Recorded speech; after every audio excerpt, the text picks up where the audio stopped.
So in 1992, I read a story in the newspaper about a kid who was serving 15 years to life in a maximum security prison in New York State for a nonviolent first offense cocaine possession charge. And I freaked out. I was like, I won't get into the whole story, but there were reasons why this case was getting the notoriety that it was.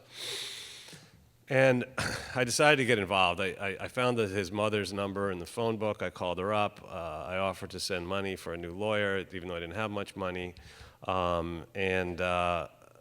She explained to me that they had exhausted all of their appeals, and he had done 8 years by that point in time, and had gotten a college degree in prison and done all this other stuff. And she said to me, "Jason, I don't understand something." She goes, "My son, there was a guy who went into the prison after my son. He's a murderer, and he's out. And my son's not eligible for parole for another 7 years.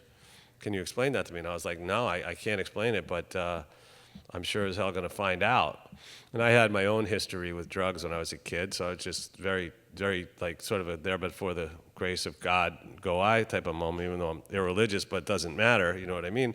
So I wound up calling up one of the only criminal defense attorney I knew was a guy who used to represent my rock stars when they would get in trouble, which was frequent because I had Sebastian Bach and Scott Weiland in those days. And, you know, one was throwing bottles at people and the other was getting arrested buying crack in Washington Square Park. And it was like so I had Bob sort of on speed dial.